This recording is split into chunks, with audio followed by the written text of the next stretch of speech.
Good evening, everyone. I just wanted to mention that if you are having trouble connecting, try going through your browser instead of the app. There, you might be experiencing some difficulties. Um, we're going to go ahead and begin our evening. So I just wanted to say, good evening, everyone, and thank you for joining us. My name is Natalie Huno, and I work with the Stage 2 Rail Construction Program, and I am the Stakeholder Relations Lead for College Ward, and I will be facilitating this evening. Before we begin, I'd like to take a moment for the land acknowledgement. So Ottawa is built on unceded Anishinaabe Algonquin territory. The peoples of the Anishinaabe Algonquin Nation have lived on this territory for millennia. Their culture and presence have nurtured and continue to nurture this land. The City of Ottawa honors the peoples and land of the Anishinaabe Algonquin Nation. The City of Ottawa honors all First Nations, Inuit, and Métis peoples, and their valuable past and present contributions to this land. I'd like to take the opportunity now to introduce Laine Johnson, your counselor for College Ward, and I will hand it over to her to share a few words. Thank you, counselor. Thank you so much, Natalie, and welcome everyone. Bonsoir tout le monde. Je m'appelle Laine Johnson et je suis la conseillère pour le quartier collège. My name is Laine and I'm the counselor for College Ward. I just want to say thank you so much for joining us for some time this evening to get an update on the Stage 2 LRT that's coming through to the north of College Ward. This project has been underway since 2019, and certainly residents have experienced, some various challenges with the construction, whether that be, communications and notices, on-ramp closures, noise, rats. We learned even just, I think it was the first winter that I was elected, how sound travels to the Qualicum area from the Bayshore station, which was a surprise to us because, on the map it looks so far away, but in the winter, Qualicum residents were experiencing noise related to that. And so we had to sort of pivot and create new communications around those. And I know that that's something that that the team is continuing to work on. But we are here tonight to get an update on the construction, what we can expect, how progress is being reached. We have our team leads from the city side here today to answer questions. We did have, close to, I think, about 175 people register.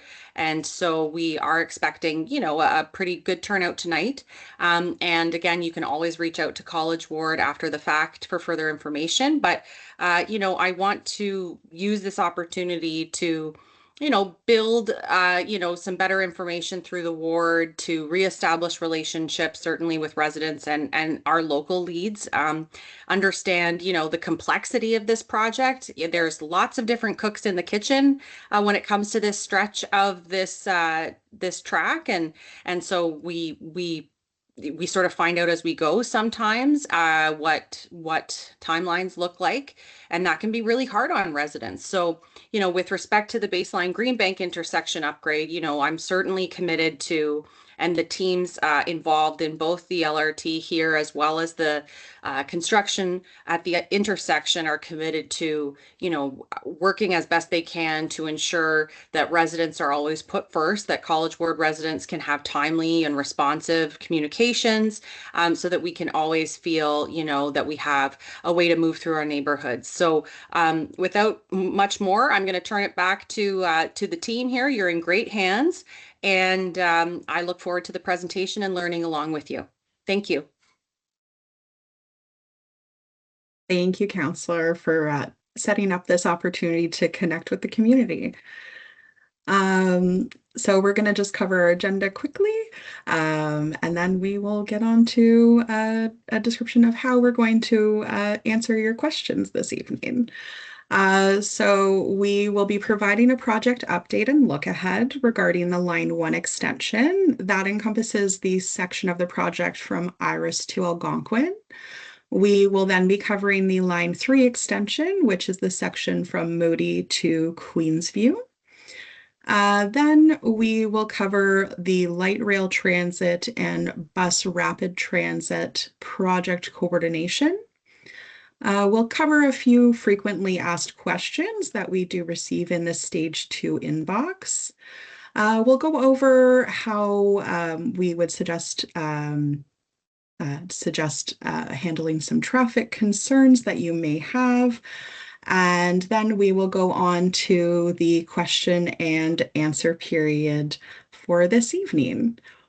So for the question and answer period this evening, we ask that you post any questions that you have in the chat, which will be answered once the presentation is complete.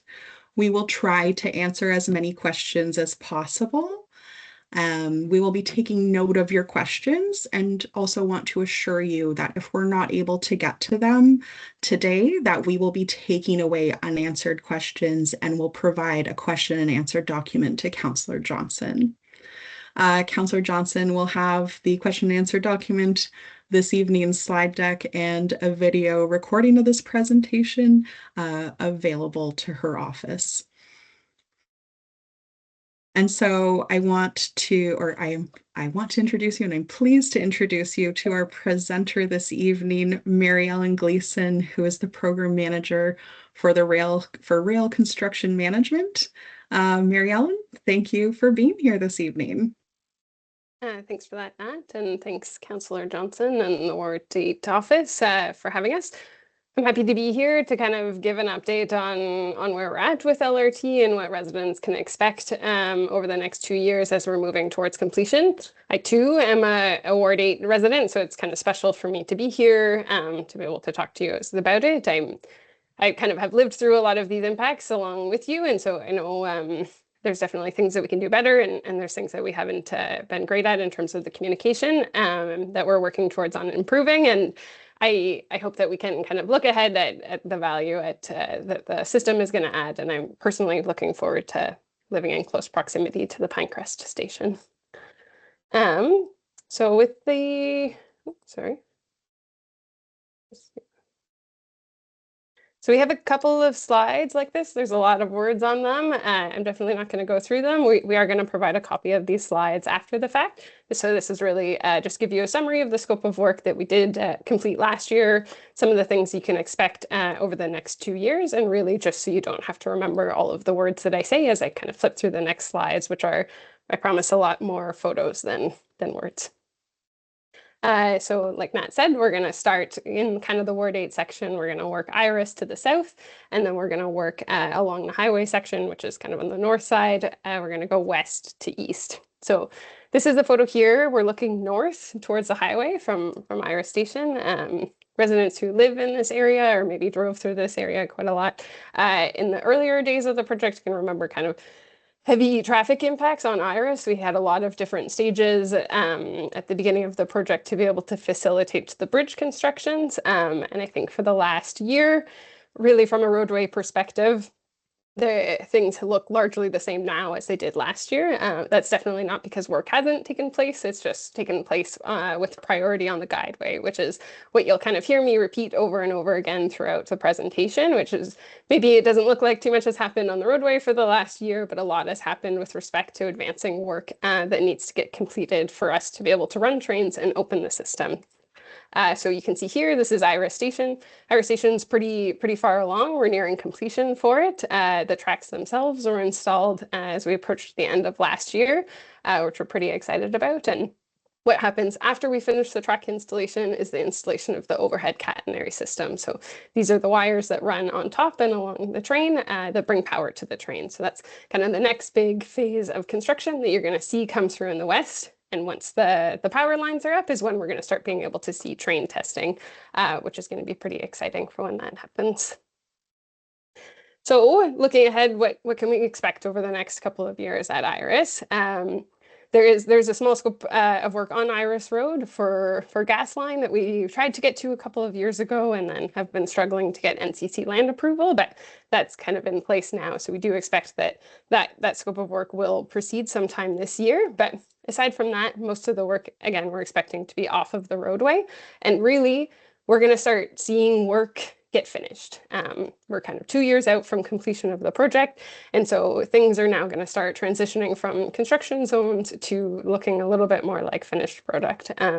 So what we can expect kind of south of Iris is the permanent multi-use pathways are going to get constructed. And then you can kind of see on the west side here, this is where the temporary pathway is. We're going to have to flip that over to the permanent pathway sometime this year, and then we're going to end up regrading the creek and kind of getting the creek into its final alignment south of Iris. That too, the timing of it's pretty dependent on getting the Rita Valley Conservation Authority permits and then kind of working around provincial and federally regulated windows to be able to work near water. But those are kind of the big activities you can expect to see in this area. This is a photo. Sorry, Laine, I see you have a hand up. I just want you to tell us what the word guideway means. Oh, absolutely. That's a good call because I will use it a lot today over and over again. So what I would consider, like if I were to say a roadway is from curb line to curb line, that's kind of your roadway, that's where the vehicles are. What we're going to call a guideway is from fence to fence. So you can kind of see in this section here, we have the fence that separates the guideway from non-guideway, so non-public area, and it's the right of way for the trains. So everything that you're going to have inside the guideway is your ballast, your track, your cable troughs, and your overhead catenary system, and kind of the stations fall into that as well. Thank you for that. That's a good call. If there's any other things that it seems like I'm going to repeat a lot that would benefit from some explanation, please let me know. So this is a photo of Algonquin Station. In this area, we're looking south. You can kind of see Algonquin College in the corner here. Again, this looks like maybe from the outside it hasn't changed too much in the last year. A lot of work has changed on the inside. A lot of work was also done in the last year for construction of the pedestrian bridge to connect into the college. Algonquin Station is the biggest station that we have in the West Extension, and I think it looks pretty cool now when you drive down Woodruff at night and you see the lights up and you kind of see the couple of stories of it. For those of you who are not aware, the access to the trains in this area is actually part of a tunnel system, so you end up going down below grade to be able to access, and I do have a few photos to show you of what it looks like on the inside now. So this is a photo here from the North Station, and this is a photo from the South Station. So ceilings are in, kind of a lot of the structural work, it's all complete, all the glazing's in, we have signs up, so it's starting to come together more and more and look like a station. And then this photo on the bottom here is from the platform level. So this is inside the tunnel. We kind of have these funky tiles on the side that are matching the Algonquin College colors. There's these steel posts that are used for signs and lighting, and it kind of gives this a cool, like old subway station vibe. And I think it's going to be really nice once we get it open to the public. So from the outside, though, from what you can see and what you can expect to see over the next couple of years, is really the completion of the park and ride structure here. So it's in interim state on all sides. So that we're going to end up having to do a bunch of different stages to be able to get that scope of work complete. Kind of this whole plaza area here has to get completed. So there's a pathway that we built here. There's going to be a lot of landscaping that goes in. There's also a multi-use pathway that we're going to build around the skate park that goes out to Woodruff, and then there's another one that kind of goes from the north side of the station down towards Baseline. There's the pathway there that ends up getting rebuilt. So that'll all take place in the next couple of years as we start finishing up the project.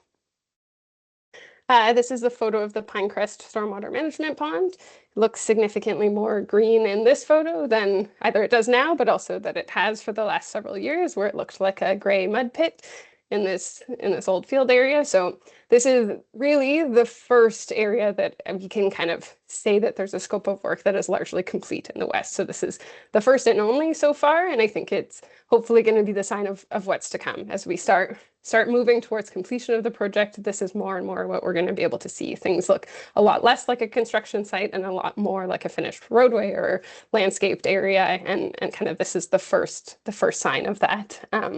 So the pathways did open up This year, the water is going into the stormwater management pond. There is still a few minor deficiencies here and there, so you might see the odd crew, but largely speaking, this is complete.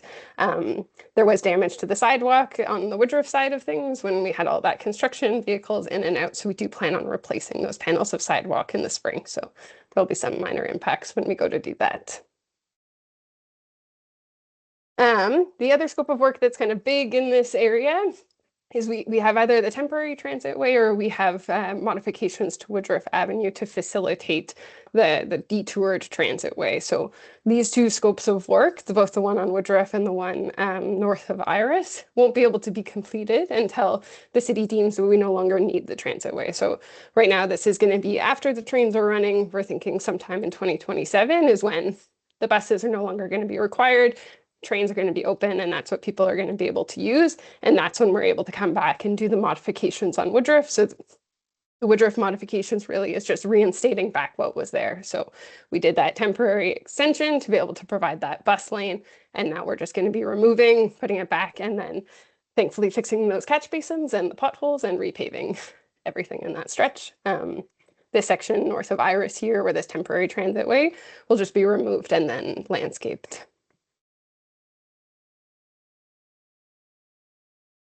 The next two slides, they're just very similar to what we saw with Algonquin and Iris, but now for the next section over. So things that we've completed at the various interchanges and what you can expect to see, kind of Moody, Holly Acres, Richmond, Pinecrest, and then also Pinecrest Station and Queensview Station. So again, these notes will be provided after the fact. These are a few photos of the Moody. So LMSF stands for the Light Maintenance and Storage Facility. This is a supplemental yard that's used by both OC Transpo and the Rideau Transit Maintenance Group. So this is for the maintenance of the vehicle. So it's different than what we have in Belfast, where they're able to do a lot of mechanical maintenance on the trains. This yard has 5 different buildings. One of them is the storage shed, and then one of them is the system and inspection shed. So that is where we can wash the trains. They can fill the trains with sand. They can fill the trains with swash fluids. They can do internal cleaning of the trains. A lot of work has taken place over the last year to finish all 5 of these buildings are largely complete, as well as all of the track throughout the yard. And then this is the first place in the West that we've installed any of the overhead catenary systems. So now when you're driving along the highway, you can kind of see what's yet to come in all of these areas next. And so the posts are up and the cables are up. Excuse me. Also last fall and last December, we had delivery of 3 LRV vehicles to the LMSF, and really this was to advance the testing in the West. So it's possible that we'll be able to start seeing train movements and train testings within the West Extension this year. The reason why we did this is just because the tunnel itself took a long time to complete, and it's going to take us a long time to build the full connection to Tunney's Pasture and get us the trains from Belfast. So this is an overview of the Moody interchange and kind of some of the areas that you can expect to see a scope of work coming up. People who are familiar with driving through the area probably will notice that we have not done much work on the roadway for the last 2 years. It's largely remained unchanged after we did kind of the big bulk of ramp work 3 and 4 years ago.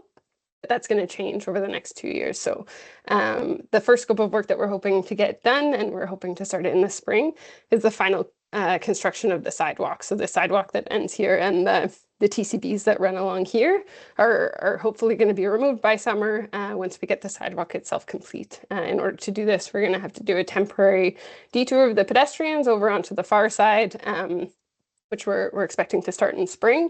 The crossing of both of these sidewalks and some remaining scope of work on this structure will result in ramp impacts. So these are both going to be the heading southbound, both to the westbound direction and to the eastbound direction on the highway.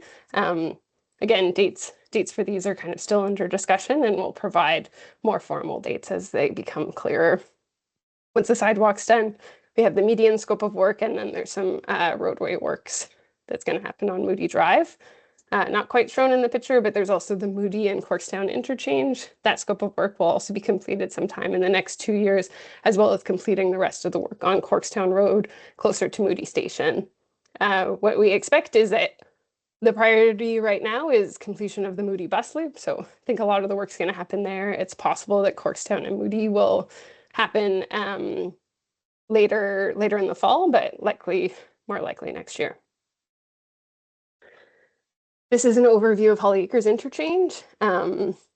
This also is an area where there's probably been what looks like not a lot of progress just from a roadway perspective. There has been a lot of progress related to the guideway, so things related to the train. But if you're a cyclist or you're a driver and you've been driving through this area, I think the kind of persistent pain point really has been the West Mup.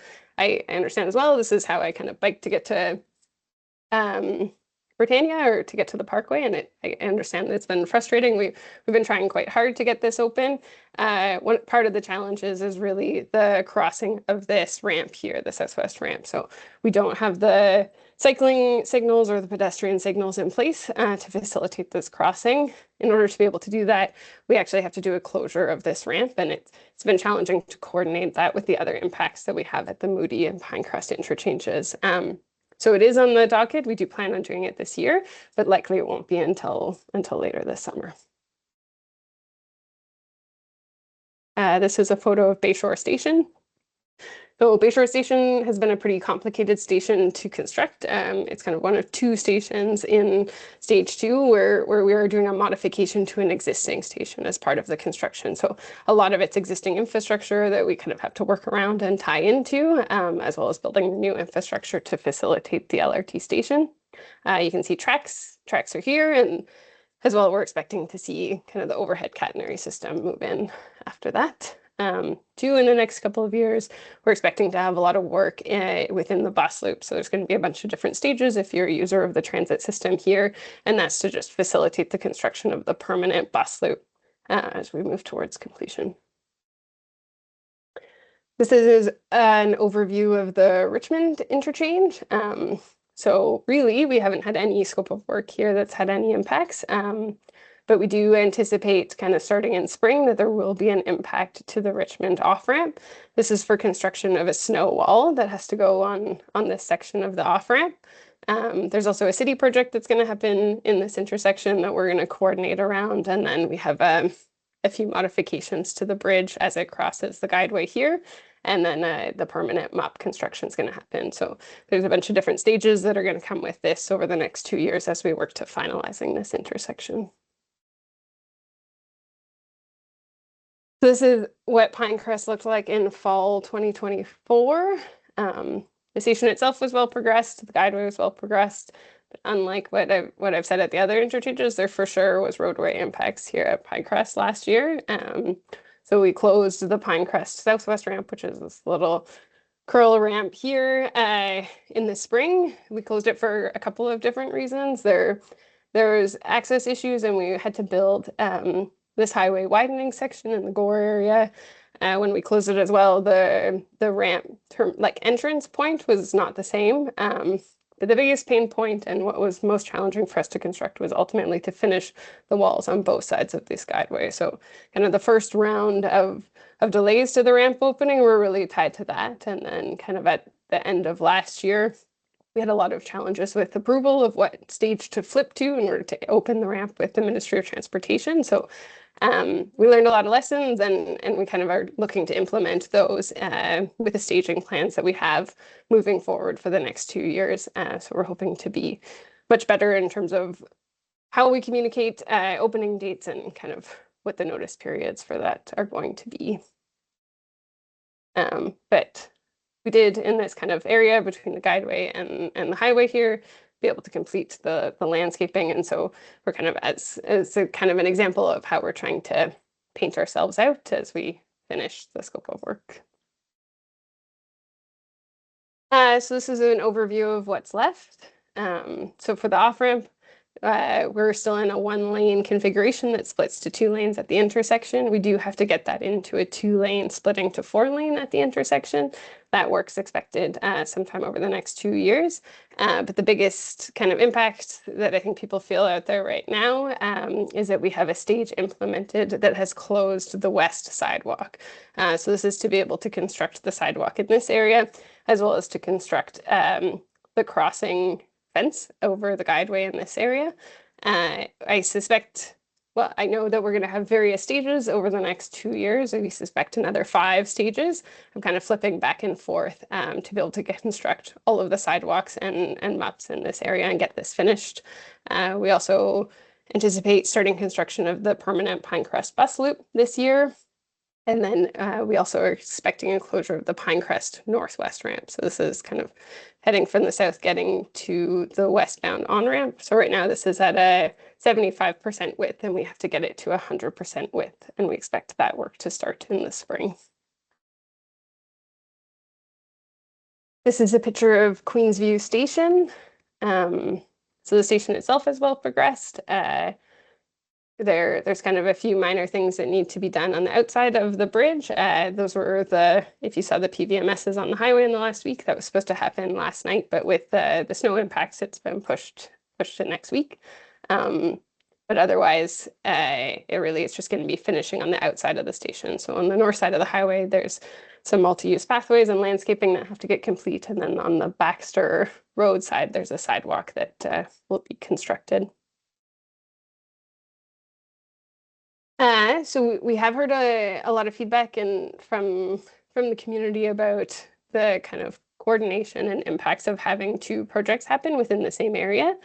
So we are working with the project office for the baseline PRT project to kind of compare schedules and make sure that none of our detours are going through their work zone when they're also impacting the areas where we have those. So we are working together to kind of coordinate and minimize impacts where we can.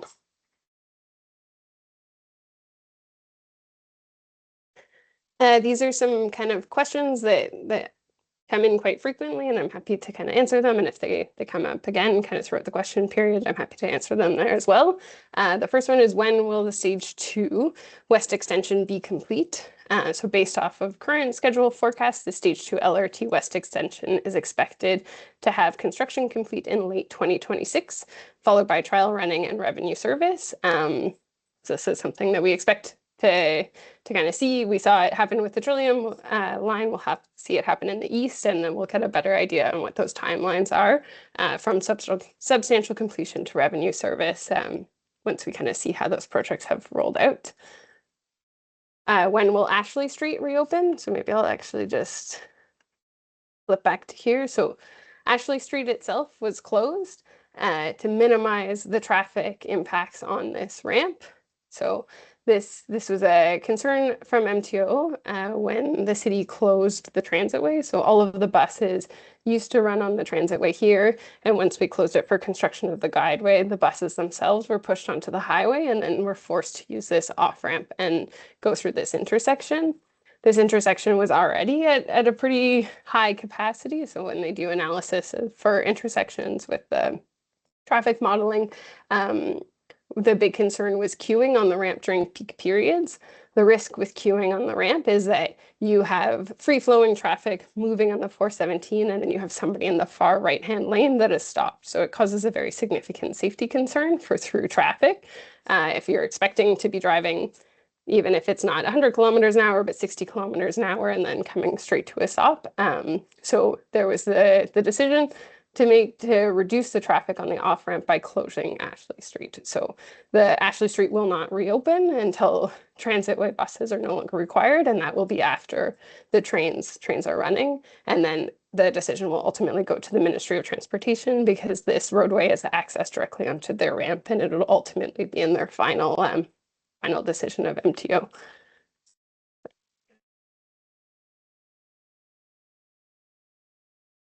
Sorry about that. Why is the west sidewalk closed on Pinecrest, and why are passengers directed to Queensview Drive to cross? So that too, maybe I'll just flip back, but there's construction that we have that's going to rip up both of the sidewalks on both of these corners. And so we have this kind of temporary pathway detour, and the next safest crossing point is Queensview Drive. So when this is complete and when the ramp work is complete and reopened is when we expect that west pathway will reopen. So that's likely sometime this summer. Why has the Holly Acres MUP not open, and when will it open? So yeah, the Holly Acres West MUP, the signalized crossing for the cyclists and pedestrians at the on-ramp has not been completed. So it's not safe to open the roadway.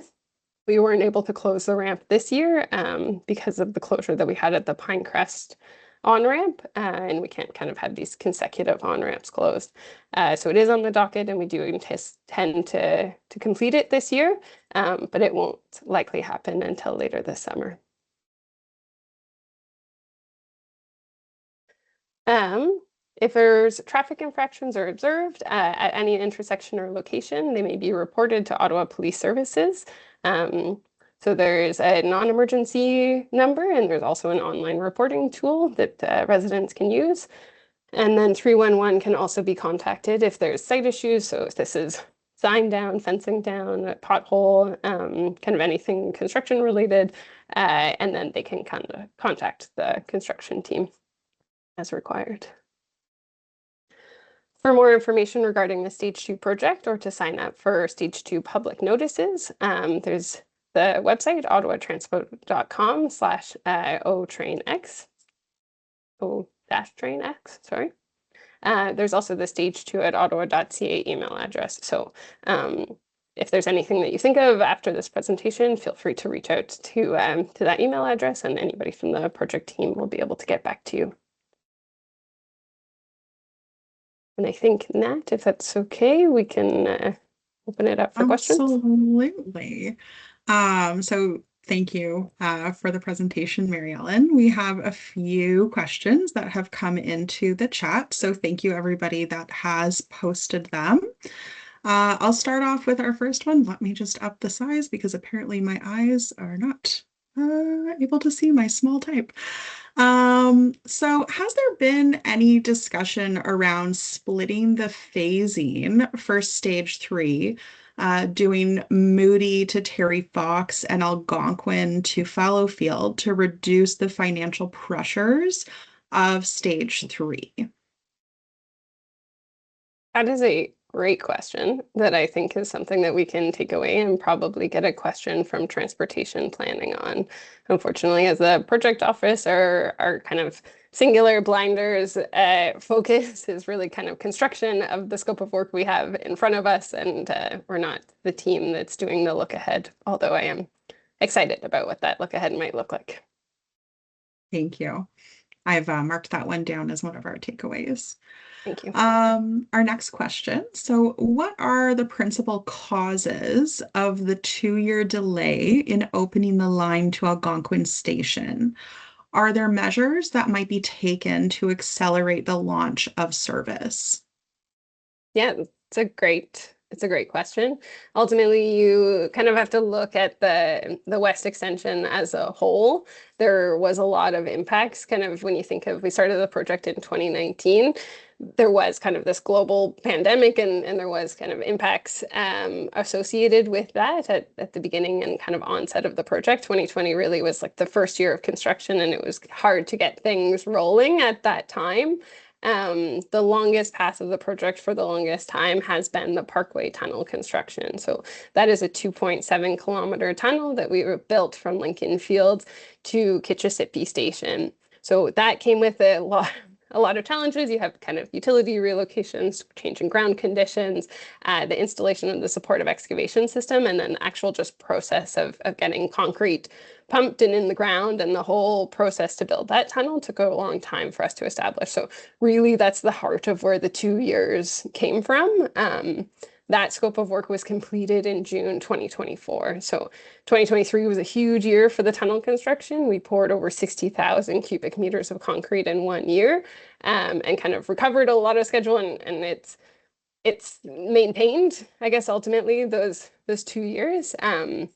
And so what's next is train testing and testing of the whole system. So for that, everything has to be connected and has to be ready to go when we kind of connect into Tunney's pasture. So one of the big things that we've done to kind of reduce the risk to the schedule and make sure that we kind of maintain the target schedule completion date we have is the delivery of those vehicles to the light maintenance and storage facility. So as opposed to waiting until we had the full rail connectivity to Tunney's pasture, which would have gone through the longest path of the project, we've brought the trains over to LMSF to advance the testing in the sections from LMSF to Lincoln Fields and Lincoln Fields down to Algonquin, so that when that section of all of the work related to the tunnel is complete, then we only have to test that section.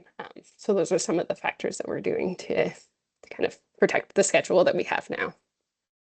Awesome, thank you. I just wanted to provide a little reminder to everyone. We do see some hands popping up. Just as a reminder, please place your questions in the Q&A area, and we will be able to take a look at them. All right. So moving on to our next question. Will there be a multi-use path detour through the Algonquin College area before completion of the station? Currently, there is no path connection through this area except for the parking lot.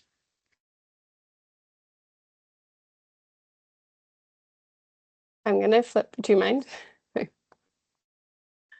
Please. We love a visual. I have to think about it. So the challenge, I guess, is this, eh?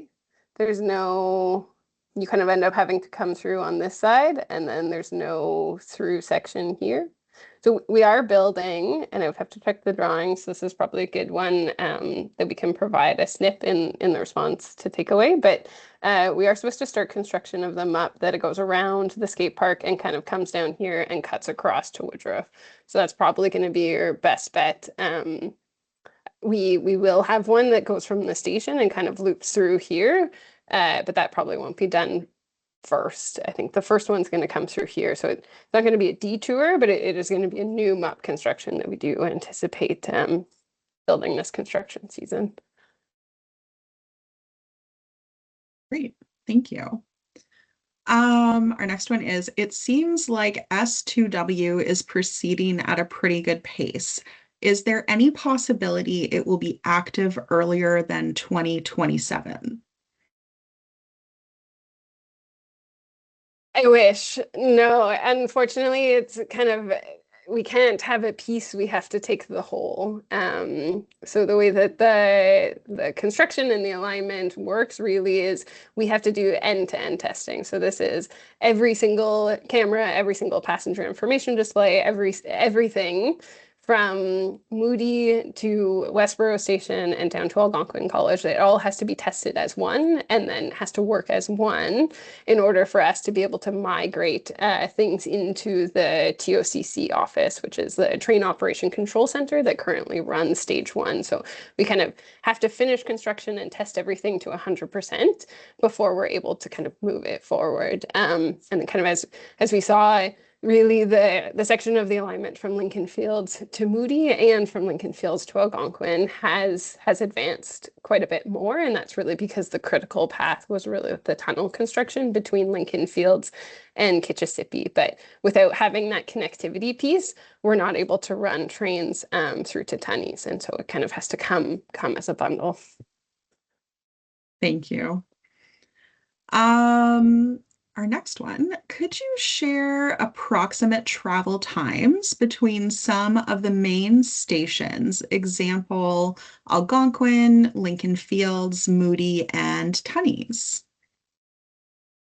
I cannot, but that does not mean that we do not have the information, but that sounds like something OC Transpo could provide in terms of what the anticipated route timing is. So that'll probably be dependent on how frequently they're running the trains, but we definitely have that. I just don't have the numbers off the top of my head. I think it's a great takeaway question that we can figure out a response for. Our next one, when will Ashley Street be opened as in the past? So we have touched that. We can go over the response again. Sure. Yeah. So we will not be able to reopen Ashley Street until the city is no longer running transitway buses. So that will happen sometime after revenue service. And when the trains are running, there's likely to be a period of time of parallel service where we have buses and trains running concurrently. And once that parallel service period has ended, so expected sometime in 2027, is when we'll be able to go back to the Ministry of Transportation and ask to be able to reopen that roadway. But it'll ultimately be at the discretion of MTO at that time. Fantastic. Thank you for that. Our next one, what work is being done to improve pedestrian and bike access to Pinecrest Station from south of the highway? Yeah, great question. That is not going to be within our scope of work, but I do know that Active Transportation is working on it. So what's going to follow after our project is MTO is replacing that bridge. So do you know that Active Transportation is currently trying to negotiate with MTO to be able to get some active transportation infrastructure placed on that bridge, and then they're working on the planning to be able to build those connectivity pieces from the south. Great. Thank you. And your next one, will there be a park and ride at Bayshore? There will not be a park and ride at Bayshore. Unfortunately, all of the land in that area is private and is currently slated for development. Thank you. Can the Holly Acres East MUP be made safer and wider near the transit station bus entry and guideway this year? Current condition is unacceptable. Hard for bus drivers to always see people crossing right turn channel. Mm-hmm. Mm-hmm. Yeah, so the right now, I guess it's a bit of a challenge because we do have everybody pushed to the right side. So if we did construction, there would be nowhere for pedestrians and cyclists to go at all. Kind of the current priority for this year is be able to get the west side map kind of open and safe and ready to open, so that we are expecting to happen hopefully sometime this summer. And then once that's open, it's going to provide that kind of safer crossing. And then we are rebuilding that Holly Acres South intersection. So we are changing the way that the buses do make that turn. We can kind of provide a snip of what that looks like in the question and answer response to see if it addresses the concern. But we do expect that work to happen sometime in the next 2 years, but it's unlikely to happen kind of right this spring because we would have nowhere to put pedestrians or cyclists. Thank you. During the future testing and commissioning phase of Stage 2 West as well as East, does the existing in-service portion of Line 1 need to temporarily close to facilitate trial running?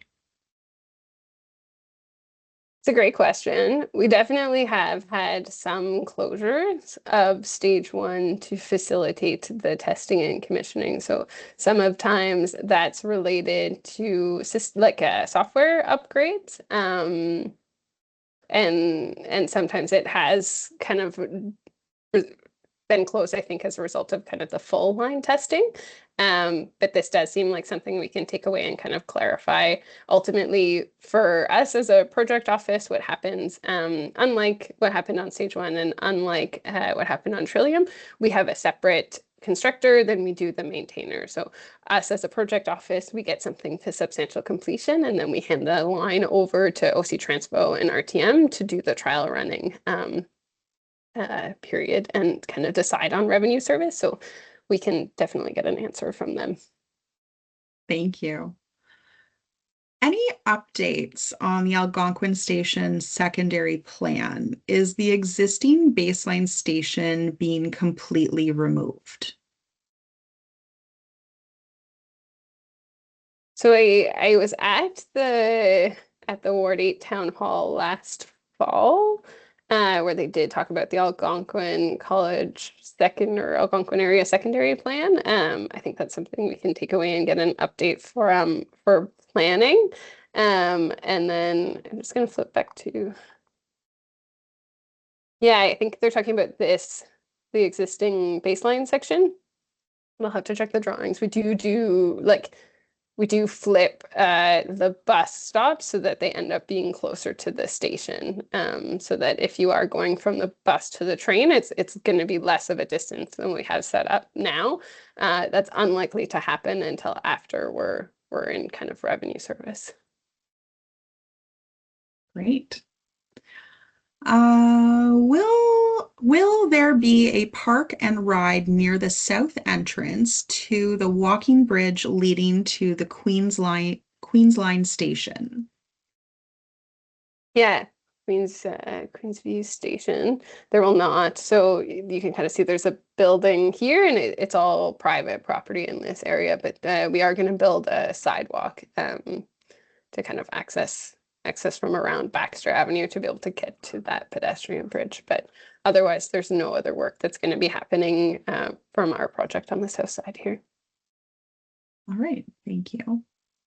Thanks for the great presentation.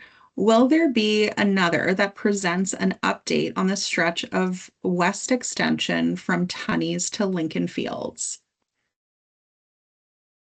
Yeah, that's in Ward 7. Definitely, if it's something that people are curious on or there's feedback, I'm sure that's something we can provide kind of at the request of this councillor's office or any other councillor's office. It's also, yeah, I'm sure Natalie, if you can maybe provide some resources, I think we probably have websites that kind of give generic updates about the project in various lines. Sounds good. I will pop that one down as a takeaway and we can work on that. And thank you for thanking us. Is there a MUP running alongside the guideway in the Bayshore Queensview section and onwards? It seems like there is a pathway, but unclear if that will be publicly accessible. Yeah, there will be something that runs. So I'd have to check the drawings of if we connect all the way to Holly Acres, but we are building a MUP here that brings into this intersection and then does kind of continue down into Bayshore Station here. So that this MUP section is not open here because it doesn't connect to anything but a construction zone. So once everything is complete and it's safe to be able to access this area is when we will open it. But for sure we have a section here and we'll have to check what the access is like from Holly Acres, if any. Right. Can you speak to when traffic impacts on the Kitchissippi Parkway will end? Yeah, I can. So we have been in this one lane configuration for a lot of like one lane each way configuration for a lot of last year. We did flip to that 4-lane configuration kind of from Westboro Beach to Island Park, which we hoped would kind of alleviate some of that eastbound congestion that I think a lot of people experience when getting downtown. We are hoping this year to be able to get back into a 4-lane configuration. Hopefully on the earlier side of this year as opposed to later the side of this year. But yeah, it's coming. And then we're in an interim state on the eastbound lane, so you can kind of see there's these gaps in the curb. So we kind of anticipate there's going to be a period of smaller minor impacts, hopefully an off-peak period, but to get back into the 4-lane configuration, hoping sometime this year. How many trees were removed for construction? I'm not going to be able to provide that specific number. It was not a small number. I don't want to throw something out there because I am certain that I will be wrong in that number. but we can get that from the environmental team. We are providing trees at a replacement rate of a 2-to-1 for compensation. So the way that trees are determined to be trees is you kind of measure the circumference at chest height. If that circumference is more than 10 centimeters, it's counted as a tree. And each one that comes down is replaced at 2-to-1. Thank you. When driving west along the Highway 417 and passing the LMSF, I noticed that the 2 longest sides of the westernmost LMSF building has open wall areas. Will these areas of the building walls be covered with glass or solid wall eventually? They will not. They will remain open. So it's intentional in terms of the way that we're kind of classifying it as a building. So it's not a fully enclosed building. It's a building that's partially open to the public. No, sorry, not the public. Open to the air. It's definitely not open to the public. Sorry about that. But that building really is just for storage of the trains. So there's no need for heating or kind of anybody aside from workers occasionally in there to move the trains around. Right. Will there be a planned place to catch buses to South and Barhaven at Baseline Station? Yep, so we can provide a snip of what that looks like in terms of where the bus stop and bus loop is in relation to the LRT station, so we can get that. Thank you.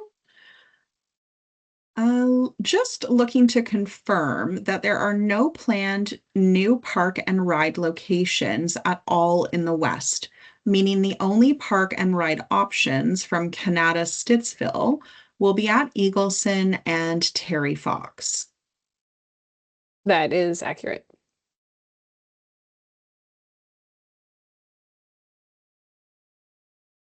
Okay. Thank you, Mary Ellen. That would be all of the questions that I have so far this evening. I still want to strongly encourage folks if you have, I have one more that has popped up. Thank you. How will R1 replacement service function with the removal of the bus lanes along Woodruff and Current Transitway? Yeah, and we can get confirmation and wording from OC, but the buses themselves will just run down Woodruff all the way down to Carling and then take the left on Carling. The bus loop itself, the permanent bus loop, is in a different location.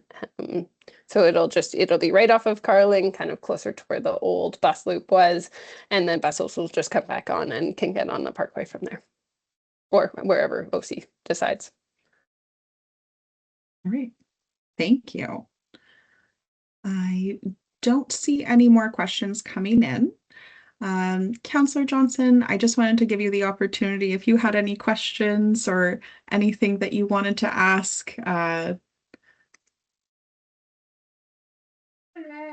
I just, for one of the questions I had was, there had been some curiosity about what was happening with Navajo Drive, because right now, you know, we can't cross Navajo Drive as pedestrians and cyclists, for example, because it's being used by buses.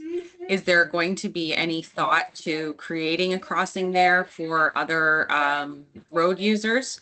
Or can you guys hear me okay? Yes. Okay. Okay. Yeah, so for other road users in that area in the future, so that they can cross through the Algonquin station more easily. We can pull up what the map plan is, and just because it's not coming to mind. It's this one or it's the one to the south? Or sorry, north. Looking here, I think it is a little more to the north. Okay, it's on the other side of the college building. Yes, yeah. Okay. Yeah, we are, Yeah. because we're right now in that area. We have the like the temporary bus loop where they have kind of the laydown for the bus operators, all of that gets removed when the bus operator building is no longer required. And then we build a new pathway through that area, so that whole area ends up getting regraded. So I suspect there is going to be a clear straight crossing of that area, but we can get the drawings and kind of confirm what that looks like for you. Okay, because yeah, from what I understand, it's generally, for reasons that people can probably remember in recent history, it's the inclination to remove at-grade crossings between buses and other users in the design unless they're, properly safely mitigated. Mhm. So I know that that's been some of the hesitation around this area Mhm. with buses coming in and out, but certainly I think that there is some interest in being able to access through Navajo using other means. So that was one Mhm. question that I had. And then I guess the other one that I'll just put out there that hasn't really been touched on was, and I don't know if there is anyone specifically from Bell's Corners on this call because it's more looking to the east, but there is an active transportation link planned between Moody Station and Bell's Corners to go over the Moody um, uh, overpass, Mhm. but that it's not currently funded. But I've been in touch with transportation planning just in the last week or two about some new funding opportunities that are coming forward, and I know that and to push that project as one of the ones that they're going to be applying to that fund. So I am hopeful that it still would only cover a percentage of the full cost, but certainly makes the project a lot more affordable when we have federal funding. So hopefully, we'll get some good news about that in the future because I know they are actively looking for funding opportunities for that. So that's, I know, important to residents as well. So those are the two pieces that that were coming to mind for me. Thank you.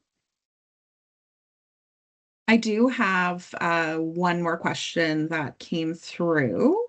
Have roundabouts been considered for the highway ramp intersections by Pinecrest Station? Roundabouts would remove the long wait times for each signal cycle, move the same volume of vehicles, minimize the number of conflict points between user movements that could result in collisions, and provide a more gradual transition between vehicle travel speeds to prevent sudden stop collisions. Roundabouts aren't typically considered a transit priority measure, but roundabouts at Pinecrest Station may provide noticeable reductions in travel time for connecting bus routes currently held up by red lights. Mm. It's an interesting idea for sure. There's not much the city can do about that, unfortunately. So all of the MTO interchanges are managed by MTO. So while we are doing work there, we are kind of have to comply to MTO standards. So roundabouts is something I've just personally seen from driving around that the city is trying to kind of use in a bunch of different areas. But to kind of change at a major intersection like that would require kind of uptake and buy-in from the Ministry of Transportation to implement something like that. And I haven't seen them do it in the province at various interchanges, but it's definitely an interesting idea. I have one more that's come in. I think I either missed this or it got jumped over.